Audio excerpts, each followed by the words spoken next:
صباح الخير. صباح النور يا سارة. الثناء الجميل. شكرا لك. صباح الخير يا زلمة. شو نبلش؟ اكيد نحن بنكون ناطرين. تحب تسمع النصائح؟ يلا اكيد.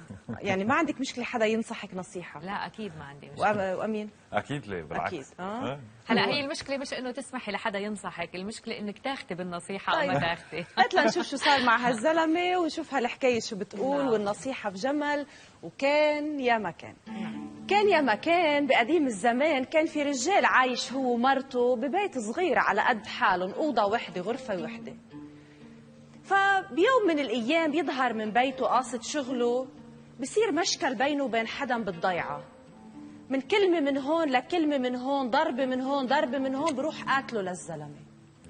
بالضيعة عندهم فتار بيهجموا بدهم يقتلوه، فبيحمل حاله وبيهرب.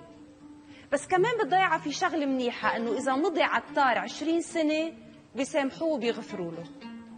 فقرر إنه يغيب عن الضيعة 20 سنة.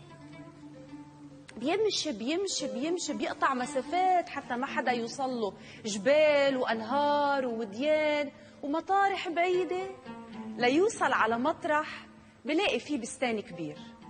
لما بيوصل بيقول له لصاحب البستان بتشغلني عندك؟ بيقول له ايه. بيشتغل أول سنة، تاني سنة، ثالث سنة، بيشتغل 20 سنة.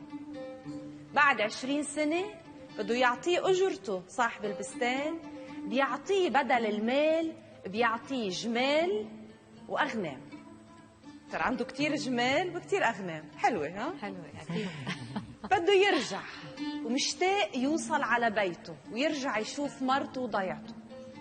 هو راجع بالطريق بيلتقى بإعرابي بدوي ماشي هيك، بيوقفوا بيسلم عليه، بيضحك له بيقول له بدك نصيحة؟ بيقول له ايه، من زمان كانت النصيحة بشو؟ بجمل. قال له بدك نصيحة؟ قال له ايه.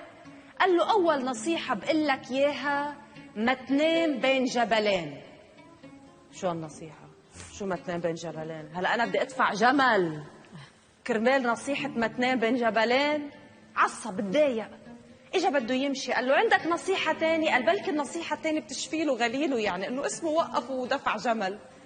قال له النصيحة التانية ما تنام بين شخصين. أضرب من النصيحة الأولى، دفع الجمل الثاني. رجع فكر وقال يا خي يعطيني نصيحة ثالثة بلكي بتفش الخلق. قال له ما تنام على الدم تندم.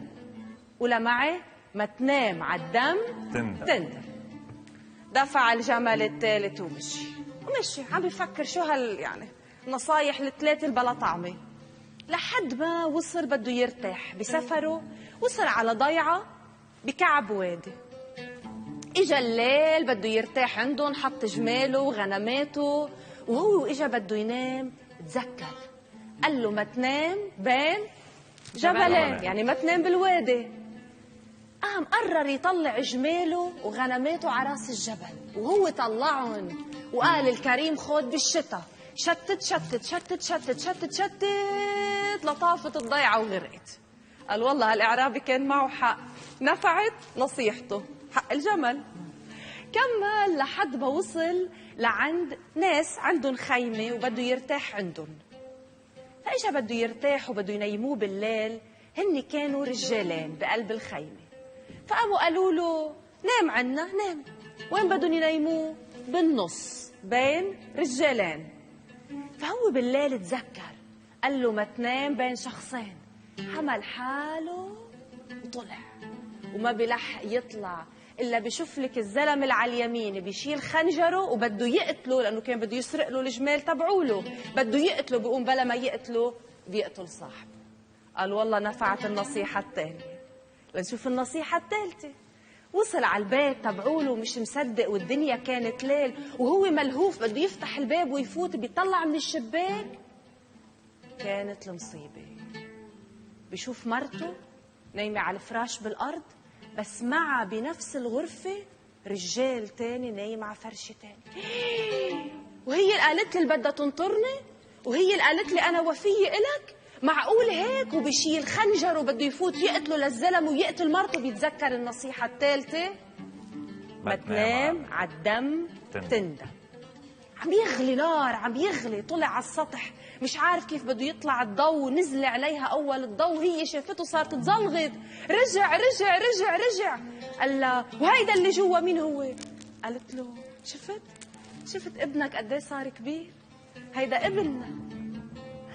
وبهيدي اللحظة تذكر نصيحة البدوي الثالث، ما تنام على الدم بتندم، انه كانت بمحلها تخيلوا قاتل ابنه. ومن زمان كانت النصيحة بجمل، هلا النصيحة صارت ببلاش، ورغم انها صارت ببلاش ما حدا بيقبلها ولا بيعمل فيها ولا بيعمل فيها. وهيدي حكايتي حكيتها وعندكم خبيتها. كثير حلوة يعني. شكرا يا سارة، ياسر حلوة الحكاية. مهمة جدا وحلوة.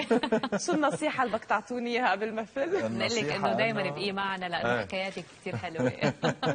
احنا فرحانين برشا بوجودك بحكاياتك، مستمتعين، فلذلك اكيد انه دائما نتمنى انه تقعدوا معنا. وانا بنصحكم دائما تسمعوا حكايات. نحن دائما بنسمع بدون ما تنصحنا. شكرا لك سارة. شكرا يا سارة، شكرا لك، شكرا.